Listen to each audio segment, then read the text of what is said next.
This is Ruchi and welcome back to this channel. ये बच्चे session का फर्स्ट वीडियो रहने वाला है चैप्टर 1 रियल नंबर का इंट्रोडक्शन। इस इंट्रोडक्शन वीडियो में हम सारे टॉपिक को, सारे कंसेप्ट को पहले ही क्लियर कर लेंगे, जिससे कि जब भी हम एक्सरसाइजेस करेंगे, क्वेश्चंस करेंगे तो वहां हमें कोई प्रॉब्लम नहीं आएगा। ठीक है जी, चलो तो देखिए जी, चैप्टर का नेम है रियल नंबर। अच्छा, रियल नंबर को जानने से पहले सबसे पहले हम कुछ नंबर्स के बारे में पढ़ लें, क्योंकि नंबर भी बहुत टाइप्स के होते हैं, है ना। तो सबसे पहले हम कुछ नंबर्स देख लेते हैं, जैसे कि नेचुरल नंबर। बच्चे, नेचुरल नंबर क्या होता है? देखो, नेम में क्या है? नेचुरल, मतलब कि जो नंबर रैंडमली आपके मुंह से निकलते हैं वो होते हैं हमारे नेचुरल नंबर। अब रैंडमली कैसे नंबर निकलते हैं? 2, 4, 5, 6, 7, 8, मतलब इंग्लिश में बताते हैं 2, 4, 5, 6, 7, 8,000, 10,000, 100, 200, 50, 576, लाइक इस टाइप से नंबर आ रहे हैं। तो ये सारे नंबर कैसे होते हैं बच्चे? Natural number.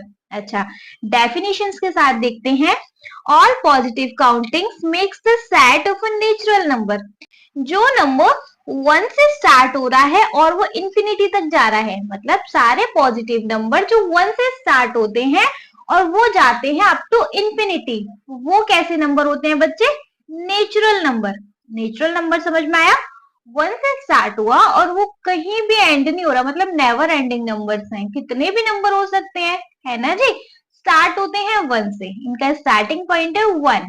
ठीक है, अब इससे हम थोड़ा ऊपर गए, मतलब कि हम रिवर्स जा रहे हैं। अब 1 से पहले क्या आता है? 0, है ना। 0 बोला, मैं तो रह ही गया, मुझे कहीं भी ऐड करो तो देखो फिर हमारे बनाए गए होल नंबर। होल नंबर क्या होते हैं बच्चे? The set of natural number along with 0। सारे नेचुरल नंबर, चल जा, सारे नेचुरल नंबर में अगर हम 0 भी ऐड कर देते हैं, मतलब कि सारे नेचुरल नंबर्स के अंदर 0 भी लगा दें, तो वो हो जाएगा हमारा होल नंबर। ठीक है, सबसे पहले रहे पॉजिटिव नंबर, मतलब सारे 1 से स्टार्ट हुए नंबर। फिर उसके बाद हम थोड़ा सा पीछे लौटे, हमने 0 भी लगा दिया, है ना। तो 0 जो भी इंक्लूड हो जाता है सारे नेचुरल नंबर्स में, तो वो बन जाता है बच्चे होल नंबर। कोई डाउट नहीं है? ठीक है, अब नंबर्स ने बोला ठीक है, 0 हमने कवर कर लिया, अब 0 से पहले भी कुछ नंबर होते हैं। बच्चे, 0 से पहले कोई नंबर होता है क्या? बताओ। होते हैं, नेगेटिव नंबर। तो नेक्स्ट आया हमारा इंटीजर। इंटीजर क्या होता है? All positive, negative and 0 are set of integer, मतलब कि सारे पॉजिटिव नंबर ले लिए, 0 भी ले लिया। देखो, पॉजिटिव नंबर थे नेचुरल नंबर, उसमें 0 भी ऐड हो गया तो वो हो गया होल नंबर। अब इसमें हम अपने नेगेटिव नंबर्स भी ऐड कर देते हैं। अगर अब हम सारे नेगेटिव नंबर्स को ऐड कर लेंगे तो ये पूरा बन जाएगा, ये पूरा बच्चे किसका सेट बन जाएगा? इंटीजर का। ठीक है, जिसको कि हम जेड से डिनोट करते हैं। अच्छा, नेचुरल नंबर को एन से डिनोट करते हैं, होल नंबर को डब्ल्यू से डिनोट करते हैं, इंटीजर को जेड से डिनोट करते हैं, ध्यान रखना प्लीज। ठीक है, इंटीजर भी समझ में आ गया। नेक्स्ट आया अब रेशनल नंबर। रेशनल नंबर क्या होते हैं? Number that can be written in the p upon q form and q must not be 0। देखो, हम या तो पॉजिटिव नंबर हो, होल नंबर हो, इंटीजर्स हो, हम किसी को भी, जिसको भी हमने p अपॉन q की फॉर्म में लिख दिया, हम उसको कह सकते हैं कि वो हमारा रेशनल नंबर होगा। वो कैसे हो सकता है? 2 रेशनल नंबर हो सकता है क्या? आपने बोला था मैम इन सारे नंबर्स में अगर हम p अपॉन q की फॉर्म में इन सारे नंबर्स को लिखने स्टार्ट कर दे तो वो रेशनल बन जाते हैं। हाँ जी, तो मैम 2 तो बना नहीं। देखो बच्चे, अगर हम 2 के नीचे 1 लगा दें तो 2 पे कोई इफेक्ट आएगा? 2 तो एज इट इज 2 ही रहेगा, है ना। लेकिन हमने इस 2 को p अपॉन q की फॉर्म में लिख दिया। क्लियर है? कोई भी नेगेटिव नंबर हुआ, 0 हो गया, 0 भी भाई p अपन q की फॉर्म में लिख सकते हैं, 0/1 लिख दो, हो गया p अपन q की फॉर्म में। ठीक है, बस कंडीशन क्या रहती है कि q 0 नहीं होना चाहिए। ठीक है, अदरवाइज हम कोई भी नेगेटिव नंबर, कोई भी पॉजिटिव नंबर को p अपन q की फॉर्म में लिख दे तो वो हो जाते हैं हमारे रेशनल नंबर। क्लियर है? जिसको कि डिनोट करते हैं बच्चे हम अपने q के साथ। ठीक है, अब इन सारी चीजों को एक बार में रिवाइज कर लेंगे। देखो, नेचुरल नंबर में 0 ऐड किया, बन गया होल नंबर। होल नंबर में कुछ नेगेटिव नंबर्स और ऐड किए, बन गए इंटीजर। अब इन तीनों को अगर हमने पी अपॉन क्यू की फॉर्म में लिखना स्टार्ट कर दिया, बन गया रेशनल नंबर। ठीक है, समझ में आया? नेक्स्ट टॉपिक देखेंगे तो नेक्स्ट टॉपिक है बच्चे हमारा इर्रेशनल नंबर। अब इर्रेशनल नंबर क्या होता है? इर्रेशनल नंबर वो होते हैं जो कि हमारे रेशनल नहीं होते। सबसे पहले रेशनल कौन से होते हैं? पी अपॉन क्यू की फॉर्म में। तो हम ऐसे नंबर जिनको पी अपॉन क्यू की फॉर्म में नहीं लिख सकते, वो होते हैं हमारे इर्रेशनल नंबर। देखिए बच्चे, इसमें कौन कौन से नंबर ऐड ऑन हो जाते हैं? सबसे पहले पाई। पाई हमारा इर्रेशनल नंबर है। क्यों मैम? पाई का वैल्यू तो होता है 22/7। जी नहीं, पाई का एग्जैक्ट वैल्यू होता है 3.1428 वगैरह वगैरह वगैरह, मतलब नेवर एंडिंग। ठीक है, तो पाई का जो, इसको तो हम सिर्फ क्वेश्चन सॉल्व करने के लिए ले लेते हैं एक बेसिक नंबर 22/7, लेकिन पाई को एक हम इर्रेशनल नंबर ही कहते हैं। ठीक है, सेकंड आ जाता है never ending number. Never ending मतलब क्या? ऐसे डेसिमल नंबर जो कि नेवर एंडिंग है, कुछ ना कुछ चलता ही रहेगा। नेवर एंडिंग नंबर्स को भी हम इर्रेशनल नंबर के बोलते हैं। सेकंड आ जाता है अंडर रूट वाले नंबर। अब अंडर रूट वाले नंबर कैसे बच्चे? देखो, under root 2, under root 3, under root 5, under root 7, all are the irrational number. Ma'am आपने अंडर रूट 4 नहीं लिया, क्यों? अंडर रूट 4 इर्रेशनल नहीं होगा क्या? जी नहीं, रीजन सुनिए। ये अंडर रूट वाले वो नंबर हैं जिनको कि हम कंप्लीट स्क्वायर में कन्वर्ट नहीं कर सकते। 2 का कंप्लीट स्क्वायर होता है क्या बच्चे? नहीं होता। 3 का होता है क्या? नहीं होता। 4 का तो होता है, 4 को अगर हम खोलेंगे तो 2 आ गया। अब हम 2 को तो 2/1 लिख सकते हैं, है ना? तो ये तो पी अपन क्यू की फॉर्म में चला गया। इसीलिए ऐसे अंडर रूट वाले नंबर जिनका की कंप्लीट स्क्वायर ना बने, वो नंबर इसमें आ जाएंगे। अब देखो, पाई आ गया। ठीक है, पाई आ गया। सेकंड, अंडर रूट वाले नंबर्स आ गए, चाहे वो नेगेटिव हो चाहे वो पॉजिटिव हो, लेकिन उनका कंप्लीट स्क्वायर नहीं बनना चाहिए। ठीक है, और ऐसे नंबर जो कि नेवर एंडिंग है, जो नंबर डेसिमल के बाद, ऐसे डेसिमल नंबर जो कि नेवर एंडिंग है, कुछ ना कुछ चल ही रहा है। क्लियर है? वो नंबर होते हैं हमारे इर्रेशनल नंबर। एनी डाउट बच्चे? देखो, इन ब्रीफ एक बार इसको रिवाइज कर लेते हैं। हमारी कहानी शुरू हुई नेचुरल नंबर के साथ। नेचुरल नंबर क्या? जो 1 से स्टार्ट हुए और वो गए अप टू इंफिनिटी तक। ठीक है, उसके बाद होल नंबर ने बोला भाई मुझे भी ले लो। तो होल नंबर को लेने के लिए हमने क्या किया? इन नेचुरल नंबर में हमने इनका एक फ्रेंड और बन गया। ऐसे मानो इस नेचुरल नंबर का फ्रेंड बन गया होल नंबर, जब इसने अपनी आइडेंटिटी 0 को ऐड कर दिया। मतलब 0 जब ऐड हो गया तो ये बन गए बच्चे होल नंबर। नेचुरल नंबर के अंदर जब 0 ऐड ऑन हो गया तो वो बन गए होल नंबर। इंटीजर बोला भाई मैं बचाऊं, मुझे भी ले लो अपने साथ। तो जब हमने होल नंबर में ये भी आ गया है ना, तो जब हमने होल नंबर में कुछ नेगेटिव नंबर्स डाले तो वो बन गया इंटीजर। ठीक है, उससे ऊपर थोड़ा सा रेशनल नंबर बैठा हुआ था, उसने बोला मुझे भी अपना फ्रेंड बना लो। तो उसने क्या बोला कि मैं आपकी ऐसे हेल्प कर दूंगा कि मेरे पास कुछ एड ऑन करने के लिए तो नहीं है, लेकिन मैं आपको एक स्टाइल में लिख सकता हूँ, मतलब मैं आपको एक डिफरेंट तरीके से लिख सकता हूँ। कैसे? मैं आपको पी अपॉन क्यू की फॉर्म में लिख सकता हूँ। ठीक है, मैं आपको एक डिफरेंट स्टाइल दे सकता हूँ, डिफरेंट लुक दे सकता हूँ। इससे ज्यादा तो मेरे पास एड ऑन करने के लिए कुछ है नहीं, क्योंकि देखो होल नंबर के पास ऐड करने के लिए 0 था, 0 बढ़ा दिया नेचुरल नंबर में तो होल बन गया। इंटीजर के पास कुछ नेगेटिव नंबर्स भी थे कि अगर होल नंबर में नेगेटिव नंबर ऐड ऑन कर दिए तो वो इंटीजर बन गए। रेशनल नंबर के पास तो ऐसा कुछ नहीं था भाई, पॉजिटिव नंबर है, 0 है, इंटीजर है, तो कुछ नया तो है ही नहीं। तो फिर इसने क्या बोला कि ये हमारा पी अपॉन क्यू की फॉर्म में आने लग गया।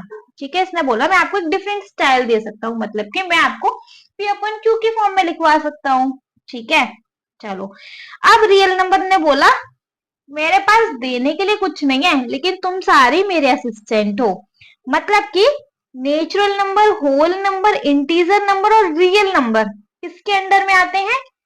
रेशनल नंबर, सॉरी, ये सारे नंबर्स किसके अंडर में आते हैं? रियल नंबर के। मतलब ये सारे जो भी नंबर हैं वो सारे नंबर बच्चे कैसे होते हैं? Real number. ठीक है, समझ में आ गया? Any doubt? इरेशनल नंबर तो मैंने आपको बता ही दिया, तो सबसे अलग है भैया। ये अपना पी अपन क्यू की फॉर्म में होता ही नहीं है, इसमें पाई आ जाएगा, अंडर रूट वाले नंबर आ जाएंगे जो कि इनकम्प्लीट स्क्वायर हो, मतलब कि जिनका कि कंप्लीट स्क्वायर नहीं बने, एंड आपके ऐसे डेसिमल नंबर आ जाएंगे जो कि नेवर एंडिंग नंबर हो, मतलब वो डेसिमल खत्म ही नहीं होके दे रहा। समझ में आए बच्चे ये नंबर? इनमें किसी को कोई डाउट हो तो प्लीज आप मुझे कमेंट सेक्शन में अपने कमेंट्स ड्रॉप कर दीजिएगा। चलिए नेक्स्ट टॉपिक पे मूव ऑन करेंगे। नेक्स्ट टॉपिक है बच्चे हमारे composite number and prime number. अब कंपोजिट नंबर और प्राइम नंबर क्या होते हैं? सबसे पहले प्राइम नंबर की एक बार डेफिनेशन पढ़ लेते हैं, है ना। A prime number is a whole number greater than 1 whose only factor are 1 and itself. अपनी लैंग्वेज में समझेंगे। प्राइम नंबर बच्चे वो नंबर होते हैं जो कि सिर्फ और सिर्फ अपनी ही टेबल से डिवाइड हो, है ना, या फिर 1 की टेबल से तो कोई भी नंबर डिवाइड हो जाएगा, या तो अपनी टेबल से डिवाइड हो या फिर 1 की टेबल से डिवाइड हो, है ना। 1 की टेबल से तो खैर सारे नंबर डिवाइड हो जाते हैं, लेकिन मेन चीज है कि वो अपनी टेबल से डिवाइड होने चाहिए। 2 किसी और की टेबल में आता है क्या बच्चे? अरे नहीं आता, है ना। 3 किसी और की टेबल में आता है क्या? नहीं आता। 5 अपनी ही टेबल में आता है। 7 अपनी ही टेबल में आता है। 11 अपनी ही टेबल में आता है। 13 अपनी ही टेबल में आता है, एंड सो ऑन। ठीक है, प्राइम नंबर ऐसे नंबर होते हैं जिनके की जो कि या तो अपनी टेबल से डिवाइड हो, या तो 2 से डिवाइड होगा, या फिर वो 1 से हो सकता है, क्योंकि 1 से तो कोई भी नंबर हो जाएगा, इससे ज्यादा किसी और से वो डिवाइड नहीं होने चाहिए। ठीक है, इसलिए हम कह सकते हैं कि प्राइम नंबर वो होते हैं जिनका कि अपना खुद का नंबर फैक्टर हो और 1 फैक्टर हो। समझ में आ गया? मैम एक डाउट आ रहा है, क्या बच्चे 1 भी तो अपनी टेबल में ही आता है, किसी और की टेबल में नहीं आता, तो 1 का क्या करें? मतलब क्या 1 प्राइम नंबर नहीं है? और 0 भी रह गया मैम, एक 0 भी देखा था हमने, तो 1 और 0 ये प्राइम नंबर नहीं है क्या? जी नहीं बच्चे, जो नंबर ग्रेटर देन 1 होते हैं वो नंबर प्राइम नंबर होते हैं। 1 एंड 0 प्राइम नंबर नहीं है। ठीक है, कोई डाउट? चलो कंपोजिट नंबर पे आ जाते हैं, which are not prime number. अरे लो, सिंपल सी बात हो गई। देखो सबसे पहले चीज बता दो, 1 और 0 ना तो प्राइम नंबर है और ना ही कंपोजिट नंबर है। ठीक है, प्राइम नंबर स्टार्ट होते हैं 2 से। चलो अब मैंने बोला था जो कि प्राइम नंबर नहीं है वो कंपोजिट नंबर है। मतलब क्या? 2 प्राइम नंबर है, 3 प्राइम नंबर है, 4 प्राइम नंबर नहीं है, मतलब कि 4 कंपोजिट नंबर है ना। 5 प्राइम नंबर है, 6 प्राइम नंबर नहीं है, तो 6 हमारा कंपोजिट नंबर है। मैं बताऊंगी बच्चे ये क्या होते हैं, पहले सुन लो। सिंपली इतना याद रखो, जो प्राइम नंबर नहीं है मतलब जो खुद की टेबल से डिवाइड नहीं हो रहे वो है कंपोजिट नंबर, जो कि किसी की भी टेबल से डिवाइड हो जाते हैं। जैसे 4 है, 1 की टेबल में तो आएगा ही, 2 की टेबल में भी आ रहा है एंड 4 की टेबल में भी आ रहा है ना जी। 6 है, 1 की टेबल में भी आ रहा है, 2 की में भी आ रहा है, 3 की टेबल में भी 6 आता है एंड 6 की टेबल में भी आता है। 8 देख लो आप, 1 की में भी आता है, 2 की में भी आता है, 4 की टेबल में भी 8 आता है एंड अपने खुद की टेबल में भी 8 आता है। 10 को अगर हम देखेंगे 1 की टेबल में भी, 2 की टेबल में भी, 5 की टेबल में भी एंड 10 की टेबल में भी। तो बच्चे देखो यहाँ हम प्राइम नंबर में जितने भी नंबर देख रहे हैं उन सबके मोर देन 2 फैक्टर नहीं हो सकते, सिर्फ 2 ही फैक्टर होंगे, एक तो 1 और एक वो खुद नंबर, है ना। और कंपोजिट नंबर वो होते हैं जिनके मोर देन 2 फैक्टर्स होते हैं, मतलब कि ये 1 नंबर और वो खुद का नंबर तो होगा ही, उसके अलावा और भी कोई फैक्टर हो सकता है। ठीक है, वो किसी और की टेबल से भी डिवाइड हो सकता है, ऐसे नंबर को हम बोलते हैं कंपोजिट नंबर। कोई डाउट बच्चे? चलो नेक्स्ट पे आ जाते हैं को prime number. Simply pair of two prime number, कोई भी दो प्राइम नंबर को उठा के एक जगह रख दो। Let suppose two prime number है, अपनी टेबल से जाएगा, एंड 3 को मतलब उसका पार्टनर हो गया, और प्राइम मतलब प्राइम नंबर्स के जो पार्टनर्स हैं। प्राइम नंबर का पार्टनर भाई प्राइम नंबर ही होगा ना, ठीक है। तो pair of two prime number को हम बोलते हैं को प्राइम नंबर। अब वो कोई भी हो सकते हैं, 13 एंड 17 अपने ही टेबल से जा रहे हैं, ये हो गए हमारे को prime number. 5 and 7 prime number है, इनका पेयर इनको एक जगह रख दिए, हो गए हमारे को प्राइम नंबर। समझ में आए? एनी डाउट बच्चे? नहीं है? नेक्स्ट टॉपिक पे मूव कर लेंगे बच्चे। हमारा नेक्स्ट टॉपिक है प्राइम फैक्टराइजेशन। देखो प्राइम फैक्टराइजेशन क्या होता है, सबसे पहले फैक्टराइजेशन देख लें। फैक्टराइजेशन मतलब इसको आप ऐसे फैक्टर समझो, ठीक है। मैंने एग्जांपल लिया 48, तो 48 के क्या क्या फैक्टर हो सकते हैं। सबसे पहले देखो फैक्टर मतलब मैंने अभी आपको लास्ट टॉपिक में भी बताया था, जितने भी टेबल से डिवाइड हो जाए वो सारे उसके फैक्टर्स होते हैं। 48 को देखो 1 से चला जाएगा, 2 से चला जाएगा, 3 से जा सकता है क्या? हाँ जी, 3 से भी डिवाइड हो जाएगा। जब डिवाइड हो जाएगा तो उसकी टेबल में आएगा ही। देखो 16 की टेबल में आता है 3 टाइम, इसीलिए 4 की टेबल से भी डिवाइड हो जाएगा, 6 की टेबल से भी डिवाइड हो जाएगा, 7 से नहीं जाएगा, 8 से डिवाइड हो जाएगा, 9 से नहीं जाएगा, 10 से नहीं आएगा, 11 से नहीं जाएगा, 12 से चला जाएगा, 13 14 नहीं जाएगा, 15 16 से चला जाएगा, और ये फिर आफ्टर देन अपनी टेबल से चला जाएगा। मतलब ये जितनी भी टेबल से ये नंबर डिवाइड हो जाए तो ये सारे नंबर बच्चे हमारे क्या होते हैं? फैक्टर होते हैं। ये सारे नंबर बच्चे हमारे क्या होते हैं? फैक्टर, ठीक है। फैक्टर समझ में आ गया क्या होता है? कोई भी नंबर जितने भी नंबर से डिविजिबल हो जाए तो वो सारे नंबर होते हैं हमारे उस नंबर का फैक्टर, ठीक है। प्राइम फैक्टराइजेशन क्या मैम? फैक्टर समझ में आ गया। प्राइम फैक्टराइजेशन क्या? देखो फैक्टराइजेशन मतलब ऐसा प्रोसेस जिसमें हम किसी भी नंबर के फैक्टर्स निकाल सकें। कैसे? देखो प्रोसेस क्या होता है, लाइक ऐसे 48 नंबर है, 48 नंबर को सबसे पहले हम किससे डिवाइड कर रहे हैं? 2 से करते हैं, 1 से नहीं करते, स्टार्ट अपना 2 से ही देखते हैं, है ना। मतलब छोटे से छोटा नंबर 2 से स्टार्ट होता है, क्योंकि हमें पता है 1 से तो डिवाइड होना ही होना है। 2 2 जा 4, 2 4 जा 8। अब ये 24 किससे डिवाइड हो सकता है? 2 से हो रहा है तो 2 से कर देंगे, 2 1 जा 2, 2 2 जा 4। 12 2 से डिवाइड हो जाएगा अभी, 2 6 जा 12, 2 3 जा 6 एंड 3 1 जा 3। इस टाइप के प्रोसेस को हम बोलते हैं फैक्टराइजेशन। Clear this? चलो मैम प्राइम रह गया, प्राइम फैक्टराइजेशन क्या? इस फैक्टराइजेशन में देखो बच्चे यहाँ पे जो लिस्ट ऑफ नंबर आ रहे हैं, ये सारे नंबर आप देखो ध्यान से, कैसे नंबर आ रहे हैं यहाँ पे? Prime numbers. तो प्राइम नंबर से जो हमारे फैक्टराइजेशन हो रही है हम उसको बोलते हैं प्राइम फैक्टराइजेशन। जब हम इस प्रोसेस से फैक्टर्स निकालेंगे तो यहाँ हमारे जितने भी नंबर आएंगे बच्चे वो सारे नंबर होते हैं हमारे प्राइम नंबर्स। क्लियर है? इसलिए हम इस मेथड को बोलते हैं प्राइम फैक्टराइजेशन। किसी भी नंबर के फैक्टर्स निकालना थ्रू प्राइम फैक्टराइजेशन, तो उसमें हमारा ये वाला मेथड अप्लाई होता है। क्लियर है? क्वेश्चंस आएंगे इस टाइप के, इसीलिए मैं आपको इस चीज को बहुत अच्छे से और बहुत क्लियर तरीके से समझा रही हूँ, ठीक है। चलो नेक्स्ट टॉपिक देखेंगे। So our next topic is fundamental theorem of arithmetic.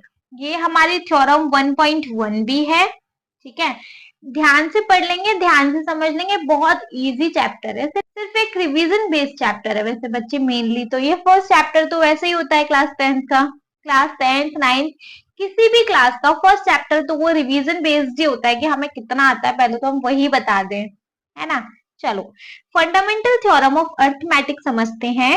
Every composite number, composite मतलब जो प्राइम नंबर नहीं है, मतलब कोई भी नंबर जो कि अपने टेबल के साथ साथ किसी और भी टेबल से डिविजिबल हो जाए, कंपोजिट नंबर वो वाले। Every composite number can be written as a product of prime in one and only one way. देखो ये जो हमारा प्राइम फैक्टराइजेशन है ना, ये मेनली हमारा थ्योरम 1.1 ही है। हमने क्या बोला, कोई भी कंपोजिट नंबर, लेट सपोज मैंने नंबर ले लिया 66, अब ये 66 प्राइम नंबर है कि कंपोजिट नंबर है? प्राइम नंबर होता तो भाई अपनी टेबल से डिवाइड होता है ना। अब ये 2 से भी डिवाइड हो सकता है, 3 से भी हो सकता है ना, और मोर देन 2 फैक्टर्स इसके आ सकते हैं। तो ये प्राइम नहीं है, कंपोजिट नंबर है। अब मैं इसके फैक्टर्स को निकालने का ये जो प्रोसेस होता है ना, हम उस प्रोसेस को केवल एक ही तरीके से कर सकते हैं, वो यही प्रोसेस है ना। हम इसको बोलते हैं फंडामेंटल थ्योरम ऑफ अर्थमेटिक। मैंने इसको अलग टॉपिक में एक बार अलग तरीके से डीपली इसको समझा दिया था। अब जैसे 66 है, हम इस 66 को कैसे कर सकते हैं, देखो 2 से चला जाएगा 2 3 जा 6, 2 3 जा 6, 3 से चला जाएगा 3 1 जा 3 एंड 3 1 जा 3, अभी 11 अपनी टेबल से जाएगा। देखो ये जो फैक्टर्स निकालने का तरीका आया। अब 66 के अगर मैं आपसे फैक्टर पूछूं तो आप क्या बताओगे, 2 इंटू 3 इंटू 11, ये 3 फैक्टर हैं। ये सारे बच्चे क्या है, इस 66 के फैक्टर हैं। और ये सारे फैक्टर्स बच्चे देखो प्रोडक्ट्स ऑफ प्राइम, ये सारे जो फैक्टर्स हैं, ये जो भी हमारा प्रोडक्ट है बच्चे, ये सारे में देखो प्राइम नंबर से आ रहे हैं। कोई ऐसा कंपोजिट नंबर नहीं आ रहा। 2 प्राइम नंबर है, अपनी टेबल से चला जाता है। 3 प्राइम नंबर है, अपनी टेबल से जाता है। एंड 11 वो भी हमारा प्राइम नंबर है जो कि अपनी ही टेबल से जाता है। समझ में आ गया। 420 को देख लो, 2 2 जा 4, 2 1 जा 2 0, 2 1 जा 2 0, 2 5 जा 10, 3 1 जा 3, 3 5 जा 15, 3 5 जा 15 एंड 5 1 जा 5। देखिए 420 के क्या प्रोडक्ट आए, 2 इंटू 2 इंटू 3 इंटू 3 इंटू 5। ये सारे प्रोडक्ट्स बच्चे कैसे हैं, अगर आप इनको देखोगे सारे के सारे हमारे प्राइम नंबर्स हैं। ठीक है, तो थ्योरम 1.1 कहते हैं कि हम किसी भी कंपोजिट नंबर को प्रोडक्ट्स ऑफ प्राइम के फॉर्म में, मतलब प्राइम नंबर के प्रोडक्ट के फॉर्म में लिख सकते हैं एक तरीके से, केवल यही तरीका है ना जी। ये होती है हमारी थ्योरम 1.1। चलो क्लियर हो गई। नेक्स्ट टॉपिक हम देख लेंगे। नेक्स्ट टॉपिक है बच्चे हमारा एलसीएम वर्सेस एचसीएफ। एलसीएम और एचसीएफ क्या होता है, देखो एलसीएम फुल फॉर्म देख ले, लीस्ट कॉमन फैक्टर, किसी भी नंबर का लीस्ट कॉमन फैक्टर। ठीक है, एचसीएफ देख लेंगे हम। एचसीएफ होता है हाईएस्ट कॉमन फैक्टर। ठीक है, एलसीएम क्या होता है, एचसीएफ क्या होता है, अब इसको समझेंगे। लेट्स सपोज हमारे पास नंबर है 2, ठीक है, 5 10 एंड 92। ठीक है, 5 10 और 92 का जब हमें एलसीएम निकालना होता है तो हम इन दोनों नंबर को एक साथ रख लेते हैं, 5 10 एंड 92। इनका करते हैं हम प्राइम फैक्टराइजेशन, ऐसे करेंगे है ना। करेंगे 2 3 2 से चला जाएगा 2 2 जा 4, 2 5 जा 10 एंड 2 5 जा 10, ये चला जाएगा 2 4 जा 8, 2 6 जा 12। देखो 255 2 से नहीं जा सकता, एज इट इज लिख लो अभी के लिए। अरे ये हो गया 2 2 जा 4, 2 3 जा 6। अब देखिए, अब 2 से कोई भी नहीं जा सकता, 5 ले लिया, 5 5 जा 25, 5 1 जा 5, ये हो गया 23। अब 51 और 23 दोनों प्राइम नंबर आ गए, तो हो गया 51 से ये कैंसिल आउट हो गया, 23 को एज इट इज लिख लो, 23 से ये कैंसिल आउट हो गया, है ना। तो जो हमारा एलसीएम आया वो क्या आया बच्चे, 2 इंटू 2 इंटू 5 इंटू 51 इंटू 23। इसका जो भी आंसर आएगा बहुत बड़ा आने वाला है, इसलिए मैं अभी इसको स्किप कर रही हूँ, एक्सरसाइजेस में ढंग से सॉल्व करेंगे। ठीक है जी। अच्छा, एलसीएम करने का प्रोसेस होता है दोनों नंबर को एक साथ लिख के हम उसके प्राइम फैक्टराइजेशन निकाल सकते हैं। ठीक है, देखिए एचसीएफ निकालने का तरीका होता है, मैंने इन दोनों नंबर के अलग अलग प्राइम फैक्टराइजेशन निकालने हैं। सबसे पहले तो कैसे, 5 10 का निकालेंगे, 2 2 जा 4, 2 5 जा 10, 2 5 जा 10, 5 5 जा 25, 5 1 जा 5 एंड इसका आ गया 51। ठीक है, 92 का निकालेंगे, 2 4 जा 8, 2 6 जा 12, 2 2 जा 4, 2 3 जा 6 एंड 23 का 1 टाइम में। ठीक है, अब एचसीएफ कैसे निकालेंगे, दोनों के अलग अलग फैक्टर्स तो हमने निकाल लिए, हम 5 10 के फैक्टर्स देख लेते हैं। पहले 5 10 के फैक्टर है हमारे पास 2 इंटू 5 इंटू 51 है ना, एंड 92 के फैक्टर्स हैं हमारे पास 2 2 एंड 23। 2 into 2 into 23। देखिए बच्चे, अब इन दोनों के फैक्टर्स में से जो भी हमें कॉमन फैक्टर मिल रहे हैं, मतलब कि कॉमन नंबर मिल रहे हैं जो कि दोनों नंबरों के फैक्टर होने चाहिए, जैसे कि 2 देखो दोनों में आ रहा है तो 2 लिख लिया, और कुछ आ रहा है क्या? नहीं। तो हमारा जो HCF होगा इन दोनों नंबर का वो होगा सिर्फ 2। ठीक है, समझ में आ गया? एलसीएम में प्राइम फैक्टराइजेशन दोनों के साथ करने पड़ते हैं और सारे प्राइम नंबर्स का हमें प्रोडक्ट कर देना होता है। और HCF में हम इन दोनों नंबर्स के अलग अलग प्राइम फैक्टराइजेशन करेंगे और इन दोनों में जो कॉमन फैक्टर मिलेगा हमें उसको हम नोट डाउन कर लेंगे। ठीक है, समझ में आ गया? अच्छा, हमें एलसीएम और एचसीएफ से रिलेटेड बच्चे बहुत सारे वर्ड प्रॉब्लम्स आते हैं जहां की हमें क्लियरली दिया भी नहीं होगा कि हमें इसका एलसीएम निकालना है कि हमें इसका एचसीएफ निकालना है। तो देखो बच्चे कैसे समझेंगे, हमें कोई भी क्वेश्चन दे दिया होगा उसका हमें आंसर हमें मालूम है कि लेट सपोज यही कोई नंबर है और हमें पता है इस नंबर से बड़ा आंसर आने वाला है। जब कोई भी आंसर अपने नंबर से बड़ा आएगा तो वहां हम यूज करेंगे बच्चे एलसीएम। एलसीएम में आंसर आएगा बड़ा, और जहां हमें पता है हमारे नंबर से आंसर छोटा आने वाला है तो वहां हम यूज करते हैं बच्चे एचसीएफ। ठीक है, आपको में भी हो सकता है अभी मेरी ये बात नहीं समझ में आ रही हो कि जब भी हम वर्ड प्रॉब्लम डिस्कस करेंगे वहां मैं इस चीज को क्लियर भी बता दूंगा, बस अभी आप याद रख लो। एलसीएम में हम क्या देखते हैं, आंसर हमारा बड़ा आएगा। लीस्ट में समझ लो आंसर बड़ा आएगा, और हाईएस्ट में समझ लो आंसर छोटा आएगा। इन दोनों में उल्टा समझ लो, आप ऐसे याद कर लो। ठीक है, समझ में आ गया? चलो नेक्स्ट टॉपिक है एलसीएम एंड एचसीएफ का रिलेशन। अब एलसीएम और एचसीएफ के अंदर क्या रिलेशन होता है बच्चे, देखो हमारे किसी भी नंबर का एचसीएफ और हमारे किसी भी ए और बी, लेट सपोज कोई भी दो नंबर हैं, है ना जी, हमारे किसी भी नंबर का एचसीएफ और हमारे किसी भी नंबर का एलसीएम अगर हम इसको मल्टीप्लाई करते हैं तो वो होता है हमारे उन दोनों नंबर का प्रोडक्ट। क्लियर? फॉर एग्जाम्पल हमारे पास दो नंबर हैं, ठीक है, ये रूल होता है HCF into LCM is equal to product of number. Clear? ये हमारे पास एक रूल होता है, जैसे कि दो नंबर है हमारे पास 24 एंड 36। ठीक है, तो अगर हम 24 इंटू 36 करते हैं तो इसका जो आंसर होगा ना, इन दोनों का एलसीएम निकालने पे जो आंसर आएगा वो इंटू इन दोनों का जो एचसीएफ निकालने पे आंसर आएगा वो, ये इक्वल होगा। ठीक है, समझ में आ गया? आ गया तो नेक्स्ट टॉपिक पे मूव ऑन कर ले। So our next topic is theorem 1.2। 1.1 पढ़ लिया, इजीली पढ़ लिया। अब देखेंगे अब अपना थ्योरम 1.2। 1.2 थ्योरम क्या होती है, let p be a prime number.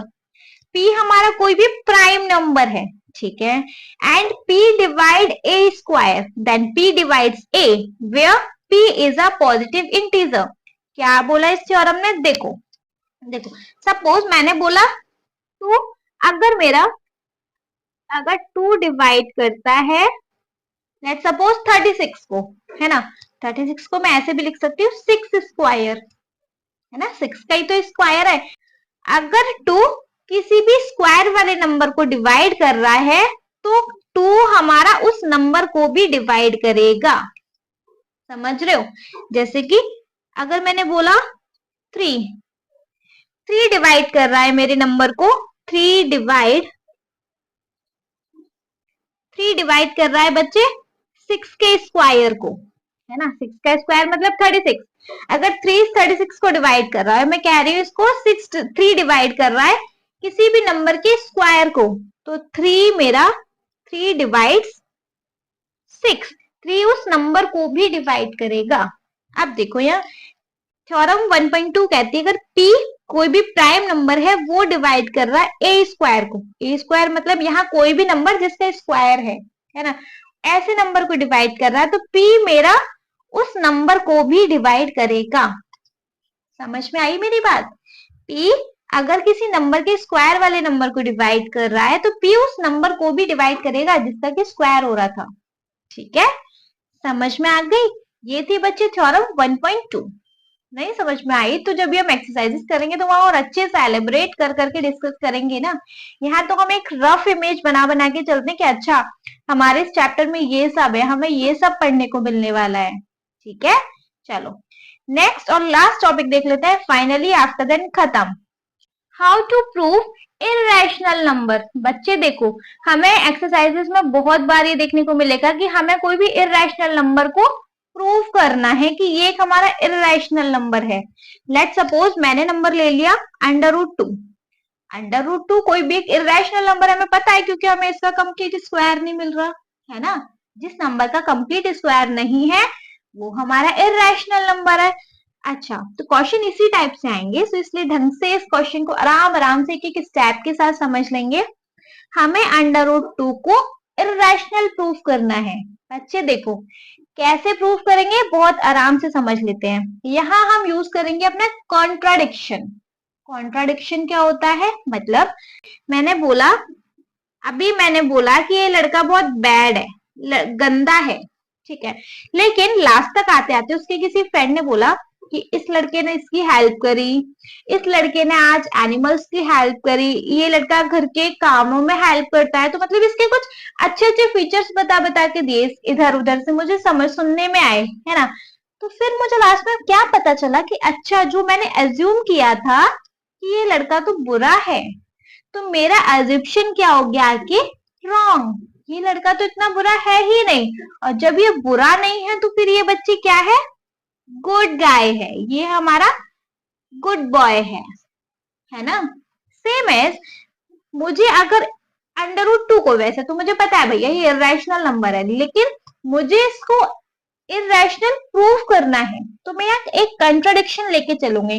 Contradiction में क्या होता है बच्चे कि कुछ भी हम एक एज्यूम करके चलते हैं, है ना, और लास्ट तक आते आते आते आते वो हमारे एज्यूप्शन रॉन्ग हो जाता है। ठीक है, तो बच्चे वहां हम यूज करते हैं अपना कंट्राडिक्शन। जैसे मुझे √2 को इरेशनल प्रूफ करना है, तो अभी लेट सपोज मैं इसको बोल देती हूँ कि चलो मुझे नहीं पता कि √2 रैशनल है इरेशनल है, चलो मैं इसको रेशनल मान लेती हूँ। Let √2 be a rational number. मैंने कह दिया कि √2 मेरा एक रेशनल नंबर है। ठीक है, बहुत अच्छे से और ध्यान से समझना बच्चे इस क्वेश्चन को। जब मैंने कहा कि √2 मेरा एक रैशनल नंबर है, तो रैशनल नंबर की पहचान क्या बच्चे, P/Q के फॉर्म में होना चाहिए। तो मैं कह रही हूँ कि ठीक है, अगर ये मेरा रैशनल है तो √2 मेरा P/Q के फॉर्म में आ रहा है, वेयर मेरे P एंड Q को प्राइम नंबर्स हैं, आर को प्राइम नंबर मतलब प्राइम नंबर के पेयर, मतलब P भी कोई ऐसा नंबर होगा जो प्राइम नंबर होगा और Q भी एक ऐसा नंबर होगा जो प्राइम नंबर होगा। P और Q मेरे को प्राइम है, मतलब इन दोनों का पेयर है मेरे पास। ठीक है, चलो अब सॉल्व करेंगे तो बच्चे क्या आएगा, इसको हम लिख सकते हैं √2Q और इसको हम लिख सकते हैं P, कोई डाउट नहीं है। अब हम क्या करेंगे, चलो अब हम यहाँ करेंगे इनका स्क्वायरिंग बोथ साइड। ठीक है, अगर हमने इसका स्क्वायर किया √2Q का स्क्वायर अगर हम करेंगे तो हमारे पास आएगा 2Q स्क्वायर, √2 इंटू √2 2 हो जाता है ना। तो 2 स्क्वायर इज इक्वल टू आ गया ये P स्क्वायर। मार्क कर लेंगे इक्वेशन 1। ठीक है, इस पॉइंट को अभी के लिए मार्क कर लो इक्वेशन 1। ठीक है, इसको अगर हम ढंग से सॉल्व करें तो Q square is equal to हो गया P स्क्वायर अपॉन 2, ये 2 इसके नीचे आ गया है ना। तो हम क्या देख पा रहे हैं कि P स्क्वायर हमारा 2 से डिवाइड हो रहा है। अभी लास्ट वाले टॉपिक में रिवाइज करो कि मैंने आपको थ्योरम 1.2 बताई थी, अगर हमारा कोई भी स्क्वायर वाला नंबर एक नंबर से प्राइम नंबर से डिवाइड हो रहा है तो हमारा वो नंबर भी उस 2 से डिवाइड होगा, मतलब उसी प्राइम नंबर से डिवाइड होगा। तो मैं कह सकती हूं फ्रॉम थ्योरम 1.2 अगर मेरा P square is divisible by 2 तो मैं कहूंगी कि मेरा p भी 2 से डिवाइड होगा, उसी नंबर से मेरा p भी डिवाइड होगा, है ना जी। अभी तो मैंने लास्ट वाली थ्योरम में ये चीज पढ़ी है, ठीक है। चलो नाउ अब मैंने क्या बोला कि मेरा p भी 2 से डिवाइड हुआ है, तो है ना, तो ये जो डिवाइड होके इसका कुछ ना कुछ आंसर आएगा। अभी हम 2 का किसी भी p से मतलब किसी भी नंबर से डिवाइड करेंगे तो हमारे पास कोई भी आंसर आएगा, है ना। मैं उस आंसर को लेट कर लेती हूँ r, मैं उस आंसर को कोई भी और वेरिएबल लेट कर लेती हूँ, ठीक है। लिख लेंगे r is any integer,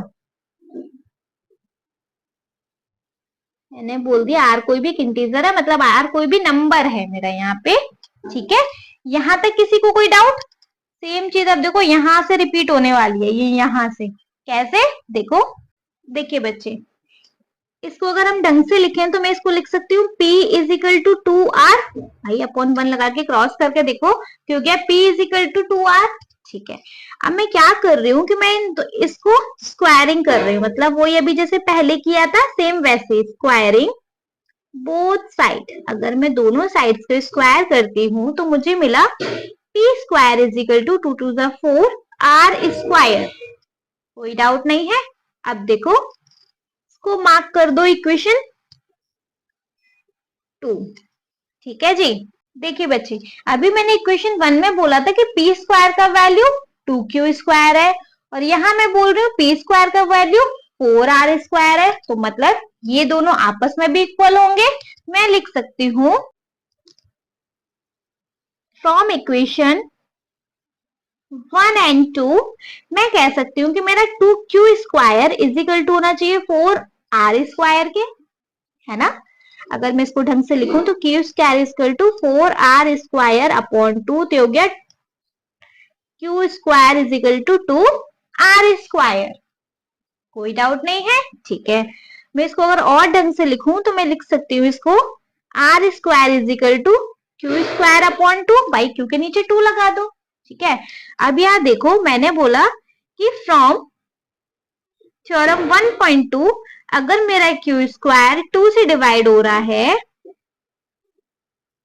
divisible by 2, तो मैं कह सकती हूँ मेरा q भी 2 से डिवाइड होगा, है ना, कोई डाउट नहीं है। अब देखो बच्चे देखिए मैंने स्टार्टिंग में बोला था कि p और q जो मेरे नंबर है वो को प्राइम नंबर है। को प्राइम नंबर मतलब कि प्राइम नंबर्स का पेयर जिनका फैक्टर या तो वो खुद एक नंबर होंगे और या फिर उनका फैक्टर कोई या फिर 1 हो सकता है, इनका और कोई कॉमन फैक्टर नहीं आ सकता। लेकिन हम यहाँ क्या देख रहे हैं, p 2 से डिवाइड हो रहा है, भाई ये कैसे हो सकता है, p तो अपने नंबर से डिवाइड होना चाहिए और q अपने नंबर से डिवाइड होना चाहिए, लेकिन यहाँ तो p भी 2 से डिवाइड हो रहा है और q भी 2 से डिवाइड हो रहा है, मतलब कि p और q का तो कॉमन फैक्टर 2 भी आ रहा है ना। तो मोर देन 2 फैक्टर हो जाएंगे, एक 1 नंबर और एक p और q का कोई और जो नंबर होगा वो नंबर और एक 2 नंबर, तो मोर देन 2 फैक्टर हो गए।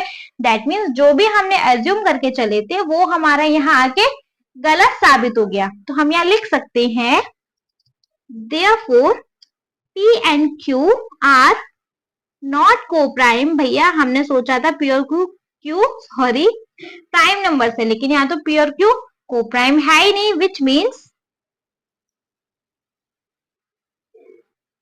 our assumption was wrong। इसका मतलब हमने जो सोच के चल रहे थे, जो भी हमने अज्यूम किया था वो गलत साबित हो गया। गलत साबित हो गया मतलब कि √2 जब हमारा रेशनल नहीं है तो फिर √2 हमारा क्या है, irrational. So √2 is a irrational number. Clear है बच्चे? आई होप, आई नो थोड़ा सा प्रॉब्लम आ रहा होगा, कोई बात नहीं, आप 1 से 2 बार देखेंगे आपको अच्छे से समझ आ जाएगा। अदरवाइज जब भी हम एक्सरसाइजेस डिस्कस करेंगे वहां भी मैं इन सब चीजों को डीपली समझाऊंगी, ठीक है। वीडियो पसंद आया तो एक लाइक कर दीजिएगा, चैनल को सब्सक्राइब तो जरूर ही करिएगा, और आपके जिन फ्रेंड्स के लिए ये वीडियो हेल्पफुल होता है उनको इस वीडियो को उठा के शेयर कर देना। Okay, thank you so much.